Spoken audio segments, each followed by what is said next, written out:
transmitir su palabra y con entendimiento podamos recibirla, atesorarla, ponerla en práctica y pues eso, que su palabra sea la que restaure nuestras vidas. Y bueno, hoy la verdad quiero compartir un sermón que sinceramente pues viene como resultado de una serie de estudios que estaba dando a un grupo de estudiantes para una asignatura que se llama Teología de la Evangelización. Y sinceramente pues me ha hecho reflexionar mucho en cuanto a mi propia vida, a la vida práctica de la fe, no solamente lo teórico, sino también lo práctico. Y lo cierto es que el desafío como gente de fe, vuelvo y repito, tanto en la teoría como en la práctica, está en la disposición de meternos en el tiempo que nos corresponde vivir. La iglesia de hoy no puede seguir anclada a los argumentos, rituales, formas y estrategias que sirvieron en un tiempo pasado, y mucho menos mantenerse distante, aislada y pasiva ante los cambios sociales que nos rodean, algo que es evidente y que como cristianos pues somos conscientes de ello. Es verdad que aunque nuestra confianza no está puesta en ninguna de estas cosas, sino en Dios, no podemos olvidar que ese mismo Dios es quien nos permite estar y vivir en este tiempo rodeados de esta cultura y siendo partícipes de alguna forma de este sistema. En otras palabras, somos parte de este mundo y es a este mundo y no a otro al que la iglesia debe dirigirse. Jesús, en una de sus últimas oraciones por sus discípulos, dijo: no te pido que los quites del mundo, sino que los protejas de Satanás, del maligno. Tengamos en cuenta que el mensaje del cielo para la tierra fue encarnado, y encarnarse, conforme al ejemplo de Cristo, es vivir en una época, ser parte activa de un espacio, de una etapa, y comprometerse con una cultura. Jesús de Nazaret se involucró por más de 30 años con la cultura de su pueblo, siendo parte de una sociedad en su debido tiempo para comunicar y conectar el amor del Dios que amó primero. Cristo encarnó ese mensaje admirable, sublime, elevado, excelente, distinguido, grandioso, extraordinario, insuperable, excepcional, inestimable, espléndido, celestial, divino y glorioso, para hacerlo vida de una forma real, cercana y honesta.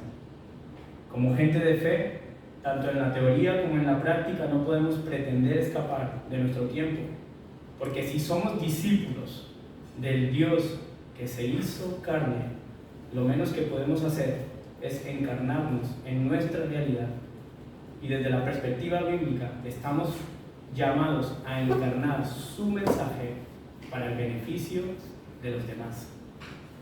Es muy fácil, y esto ya lo comenté una vez, es muy fácil juzgar a la gente de nuestro contexto por su ideología y moral, culpando solamente a los demonios del caos de este mundo, evadiendo nuestra responsabilidad con Dios.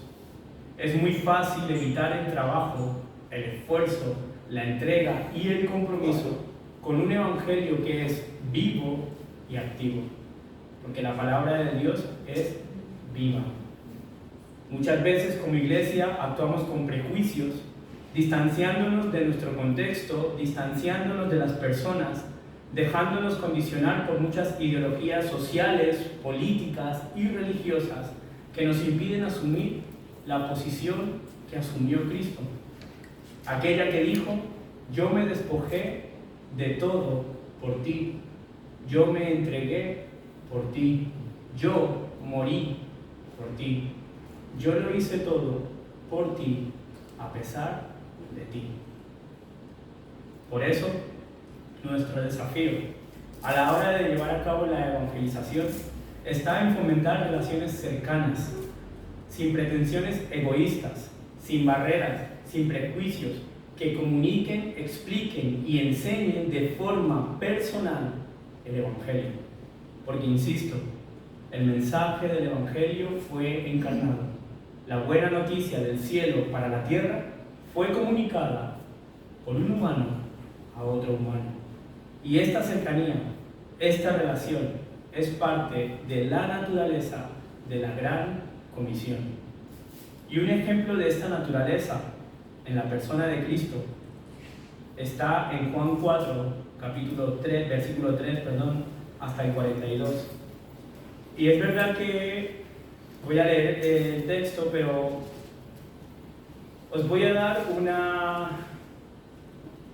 introducción, por decirlo así, una explicación un poco más basada en cuanto al contexto histórico, cultural y social, para que veamos cómo Cristo rompe con muchas barreras en el diálogo que tiene con esta mujer samaritana. Y lo voy a leer en la Nueva Tradición Viviente. Permitidme, señor Esteban. Jesús, junto con sus discípulos, se fue de Judea y volvió a Galilea. Y en el camino tenía que pasar por Samaria.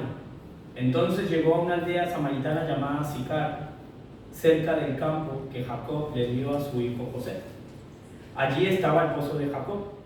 Y Jesús, cansado por la larga caminata, se sentó junto al pozo cerca del mediodía. Poco después llegó una mujer samaritana a sacar agua y Jesús le dijo: por favor, dame un poco de agua para beber. Él estaba solo en ese momento porque sus discípulos habían ido a la aldea a comprar algo para comer. La mujer se sorprendió, ya que los judíos rechazaban todo trato con los samaritanos. Entonces ella le dijo a Jesús: usted es judío y yo soy una mujer samaritana. ¿Por qué me pide agua para beber? Jesús le contestó: si tan solo supieras el regalo que Dios tiene para ti y con quién estás hablando, tú me pedirías a mí y yo te daría agua viva. Pero Señor, usted no tiene ni soga ni balde, le dijo ella. Y este pozo está muy profundo. ¿De dónde va a sacar agua viva? Además, ¿se cree usted superior a nuestro antepasado Jacob, quien nos dio este pozo?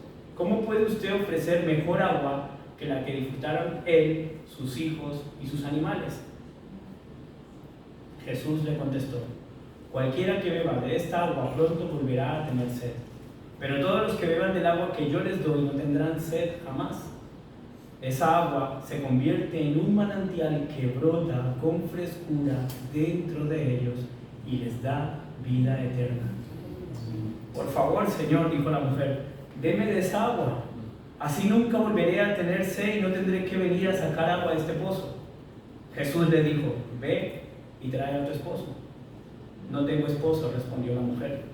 Es cierto, dijo Jesús, no tienes esposo porque has tenido 5 y ni siquiera estás casada con el hombre con el que ahora vives. Señor, dijo la mujer, seguro que usted es profeta. Así que dígame, ¿por qué ustedes los judíos insisten en que en Jerusalén es el único lugar donde se debe adorar? Mientras que nosotros, los samaritanos, afirmamos que es aquí en el monte Garizim donde adoran nuestros antepasados. Jesús le contestó: créeme, se acerca el tiempo en que no tendrá importancia si se adora al Padre en este monte o en Jerusalén. Ustedes, los samaritanos, saben muy poco acerca de aquel a quien adoran, mientras que nosotros, los judíos, conocemos bien a quien adoramos, porque la salvación viene por medio de los judíos. Pero se acerca el tiempo, de hecho ya ha llegado, cuando los verdaderos adoradores adorarán al Padre en espíritu y en verdad. El Padre busca personas que le adoren de esa manera, pues Dios es espíritu. Por eso, todos los que adoran deben hacerlo en espíritu y en verdad. La mujer le dijo: sé que el Mesías está por venir, al que llaman el Cristo. Cuando Él venga, nos explicará todas las cosas. Entonces Jesús le dijo: yo soy el Mesías. Justo en ese momento volvieron sus discípulos, se sorprendieron al ver que Jesús hablaba con una mujer, pero ninguno se atrevió a preguntarle: ¿qué quieres de ella? ¿Por qué le hablas? Entonces la mujer dejó su cántaro junto al pozo y volvió corriendo a la aldea mientras decía a todos: vengan a ver a un hombre que me dijo todo lo que he hecho en mi vida. ¿No será este el Mesías? Así que la gente salió de la aldea para verlo. Mientras tanto, los discípulos le insistían a Jesús: Rabí, come algo. Jesús le respondió: yo tengo una clase de alimento que ustedes no conocen. Y ellos pensaban: ¿le habrá traído a alguien de comer mientras nosotros no estábamos? Entonces Jesús explicó: mi alimento consiste en hacer la voluntad de Dios, quien me envió, y terminar su obra. Ustedes conocen el dicho: hay 4 meses entre la siembra y la cosecha, pero yo les digo: despierten y miren a su alrededor. Los campos ya están listos para la cosecha. A los segadores se les paga un buen salario y los frutos que cosechan son personas que pasan a tener vida eterna. ¡Qué alegría les espera tanto a los que siembran como a los que cosechan! Ya saben el dicho: uno siembra y otro cosecha. Y es cierto, yo los envié a ustedes a cosechar donde no sembraron, pero otros ya habían hecho el trabajo. Y ahora a ustedes les toca levantar la cosecha. Y termina el relato diciendo que muchos samaritanos de esa aldea creyeron en Jesús por lo que la mujer había dicho. Él me dijo todo lo que hice en mi vida. Cuando salieron al verlo, le rogaron que se quedara en la aldea. Así que Jesús se quedó 2 días, tiempo suficiente para que muchos escucharan su mensaje y creyeran. Escucharan y creyeran. Luego le dijeron a la mujer: ahora creemos no solo por lo que tú nos dijiste, sino por lo que hemos oído en persona. Ahora sabemos que Él es realmente el Salvador del mundo. Hasta aquí el texto que quiero leer. Y como decía, para entender mejor tanto el mensaje que quiero dar y la profundidad de este relato, y ver cómo Jesús no solamente rompe con las barreras religiosas de donde se debía adorar a Dios, es necesario que podamos ver desde una perspectiva mucho más social y cultural cómo Jesús rompe también con prejuicios, condiciones, estructuras y limitaciones establecidas dentro del judaísmo que alimentaban las discrepancias, diferencias, desacuerdos y enemistades que existían en el contexto inmediato a este diálogo entre el maestro judío y la mujer samaritana.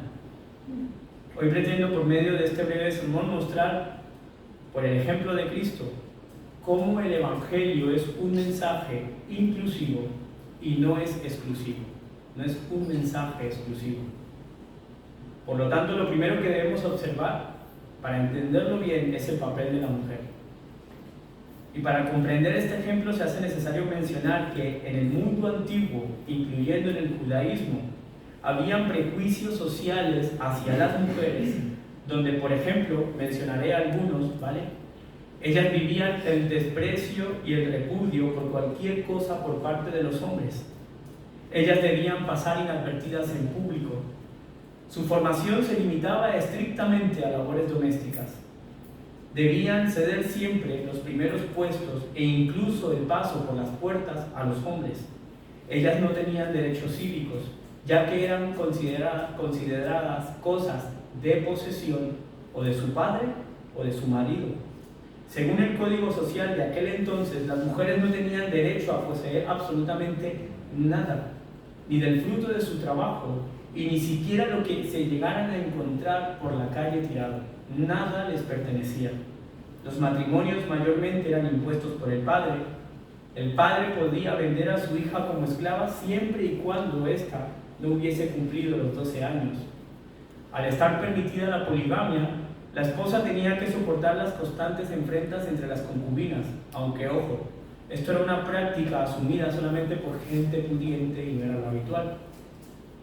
En cuanto al divorcio, estaba admitido según la ley, pero el derecho estaba única y exclusivamente por parte del marido.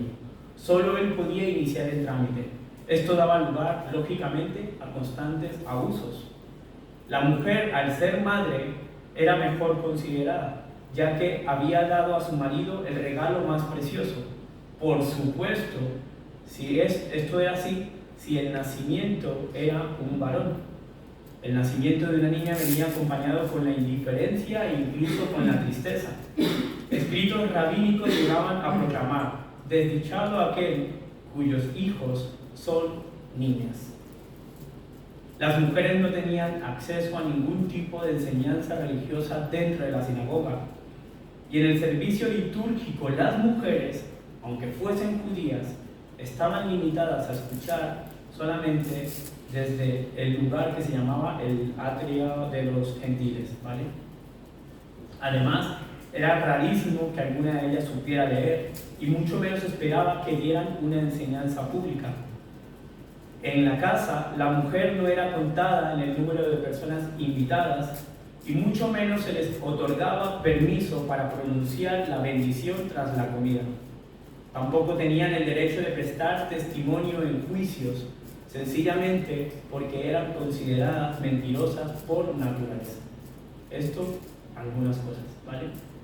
Con esto en mente se puede comprender el asombro de la mujer samaritana al escuchar a un hombre judío que le pedía agua para beber.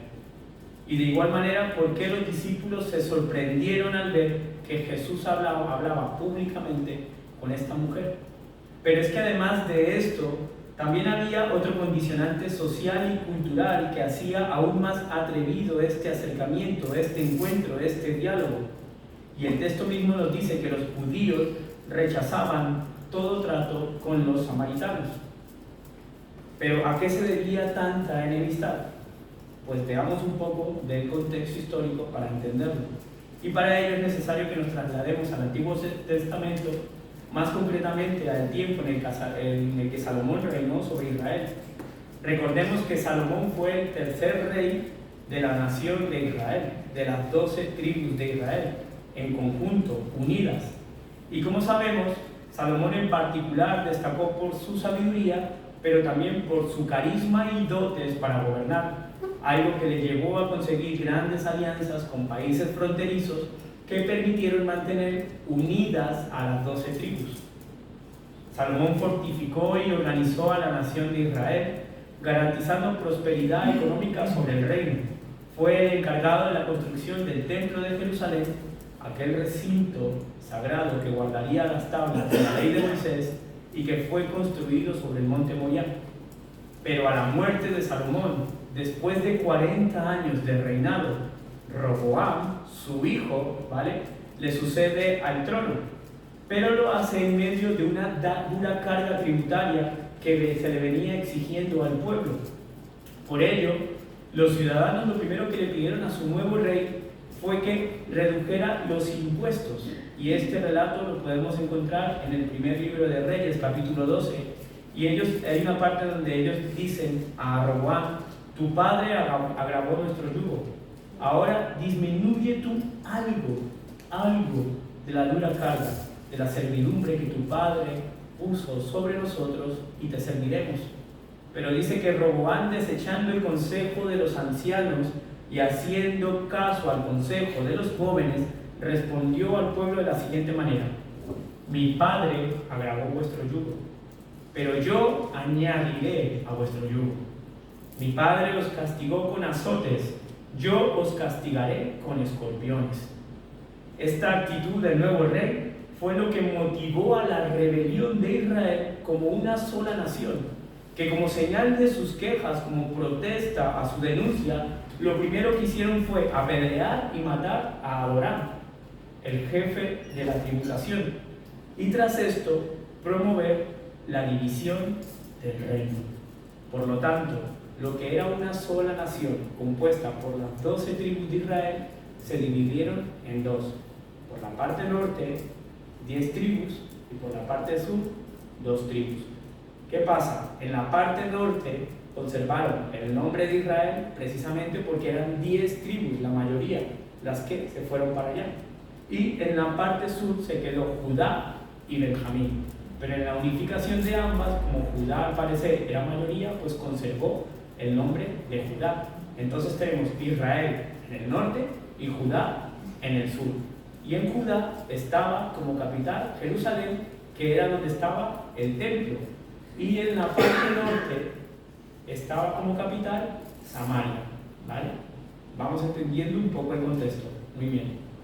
El reino del norte, o sea, Israel, se estableció en Siquem, en el monte de Efraín, región que perteneció a lo que más adelante pasó a llamarse Samaria. Y se ubicaron aquí porque precisamente a quienes nombraron como su rey fue a Jeroboam, ¿vale? Jeroboam era de la tribu de Efraín, que a su vez este Jeroboam era hijo de Nabat. Y Nabat fue uno de los 12 superintendentes del rey Salomón, ¿vale? Y puesto que Jeroboam tuvo temor de que los ciudadanos del norte, o sea, las 10 tribus, se reconciliaran con las 2 que quedaban en el sur, puesto que allí estaba el templo, lo que hizo fue que levantó 2 becerros de oro, 2 altares, uno en Betel y otro en Dan, diciendo al pueblo lo siguiente: bastante habéis ido a Jerusalén, he aquí ahora, Israel, vuestros dioses, los cuales os hicieron salir de la tierra de Egipto. Fue por ello que los israelitas del norte adoraron en el monte de Garizim, fuera del glorioso y representativo templo de Jerusalén. Y esto pues ya va generando las primeras diferencias y discrepancias en cuanto al culto y a la adoración del Dios de Israel. Además de que sabemos que estaba prohibido por mandato de Dios hacer ídolos a su imagen, y vemos que los que estaban en Samaria aceptaron estas imágenes de Dios. Con esto en mente, se puede entender cuando la mujer samaritana le pregunta a Jesús: nuestros padres adoraron en este monte y vosotros decís que es en Jerusalén el lugar donde se debe adorar. Pero para seguir entendiendo más todo lo que envuelve a este diálogo, cuando el reino del norte, o sea, Israel, cayó en la cautividad por manos del rey de Asiria, estas diferencias se vieron envueltas en mucha más confusión debido a las distintas mezclas que hubieron cuando el rey de Asiria trajo a Samaria gente de Babilonia, de Uta, de Abad, de Amad, de Sefarbaim y de Córdoba. Es por esto que en los tiempos de Jesús la mayoría de los israelitas de la región de Samaria fueron el resultado de poblaciones extranjeras, ¿vale? Y aunque durante el tiempo de la cautividad, al parecer, el rey de Asiria había enviado sacerdotes a que instruyeran a las gentes que estaban en Samaria bajo la fe del Dios de Israel, al parecer dicha instrucción solamente se basó en la Torá, o sea, en el Pentateuco, los primeros 5 libros de la ley, por lo que los samaritanos solo reconocieron como libros sagrados pues estos 5 primeros libros. Puede que por esto Jesús también le dijo a la samaritana: ustedes, los samaritanos, saben muy poco de aquel a quien deben adorar, mientras que nosotros los judíos conocemos bien a quién adoramos.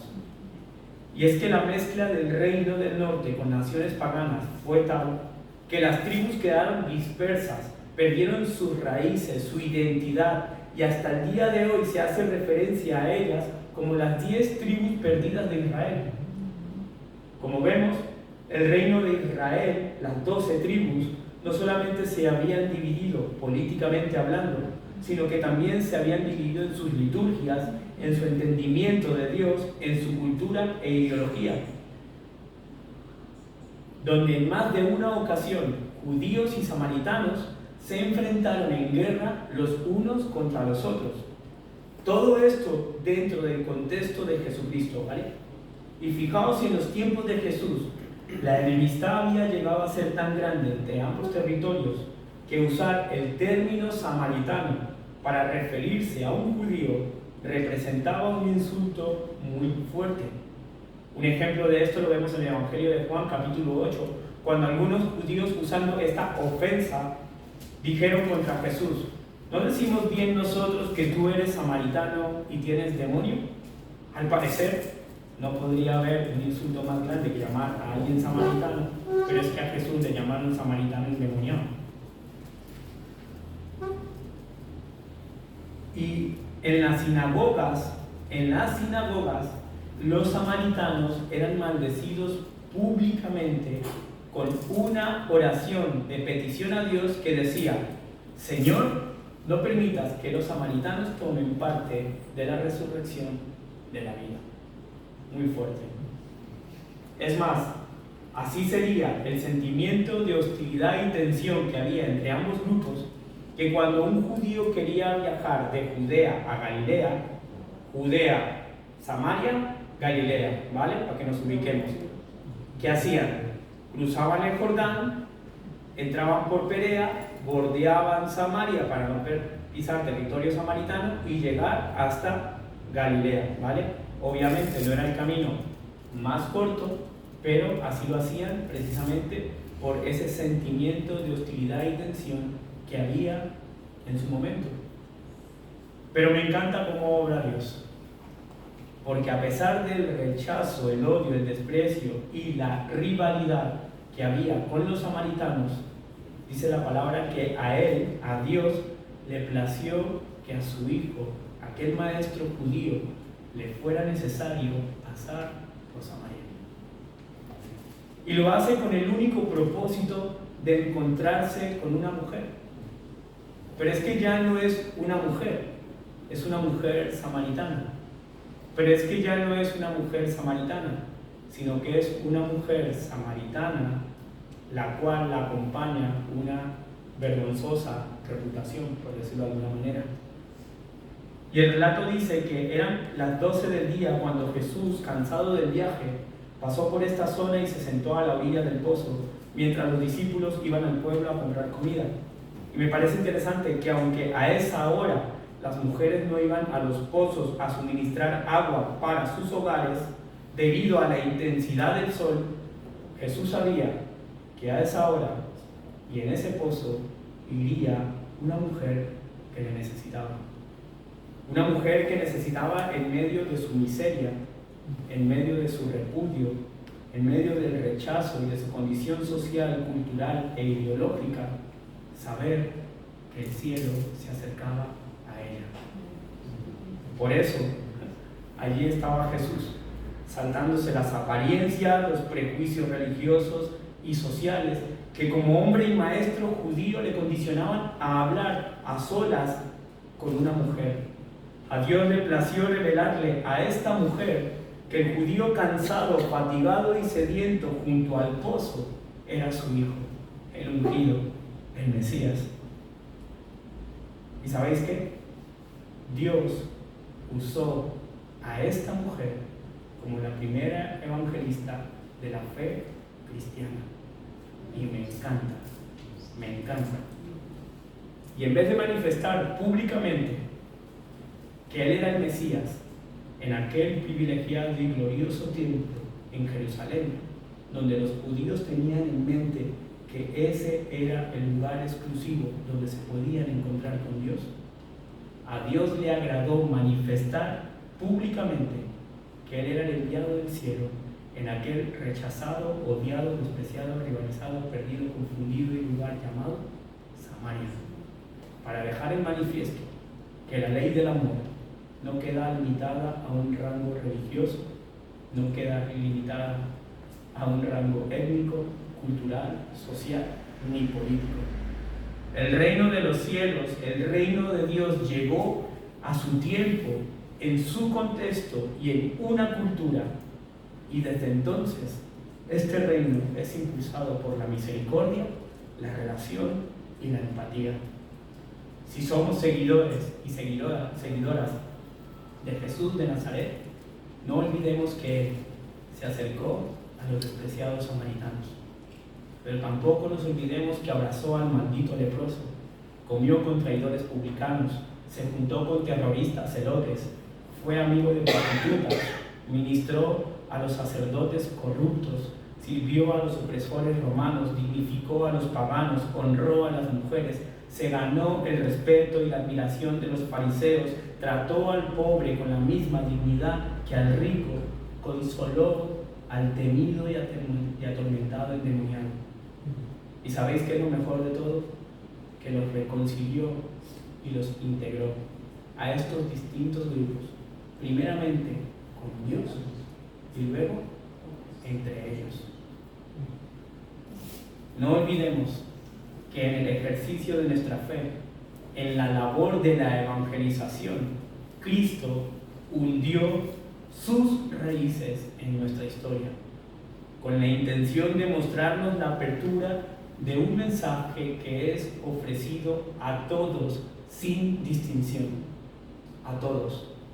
Como iglesia, lo verdaderamente difícil, el reto que tenemos frente a esta sociedad, no está solamente en encontrar respuestas que no sean reduccionistas, simplistas, sino que también debemos encontrar respuestas que sean fieles al mensaje y a las necesidades de un mundo que necesita de Dios. Porque sabéis, si no es así, el mensaje del cielo no tiene ningún sentido aquí en la tierra. Necesitamos como iglesia que las respuestas del cielo no negocien la verdad, pero que tampoco se formulen de manera compleja e inalcanzable. Pero sobre todo, que las respuestas del mensaje de Dios sean escritas y leídas en nuestras propias vidas. Somos la imagen del Dios invisible. ¿Sabéis? Uno de los estudiantes que estaba dando la asignatura de Teología de la Evangelización rechazaba a su hijo porque su hijo es homosexual. Y sinceramente yo me pregunto, ¿qué sentido tiene? ¿Qué sentido tiene? ¿Qué sentido tiene? ¿Qué coherencia tiene mostrar una imagen a una persona que necesita de Dios, de un Dios que le rechaza, de un Dios que le juzga, de un Dios que no es capaz de darle la oportunidad? Seamos sensibles al Espíritu y permitamos que sea Él quien haga la obra, que traiga la renovación, la restauración, la reconciliación y que haga lo que tenga que hacer. Como iglesia debemos reconocer nuestro papel como peregrinos de la historia, en donde siempre nos vamos a enfrentar a dificultades para asimilar los cambios. Debemos cambiar nuestro papel, nuestro rol, ante un mundo que ve el Evangelio como una solución anticuada, retrógrada, pasada de moda, que pretende enfrentarse a problemas que no entiende y con los que ni siquiera simpatiza, porque no quiere simpatizar. La fe cristiana debe convertirse en una forma de vida que sigue los pasos del Maestro, del Dios que se acercó, se acerca y se sigue acercando. Y como vasos de barro que somos, no olvidemos que tenemos este tesoro en nosotros para que la excelencia del poder sea de Dios y no de nosotros. No somos mejores que nadie y todo lo bueno que pueda haber en nosotros es por gracia, es por Él. ¿Amén?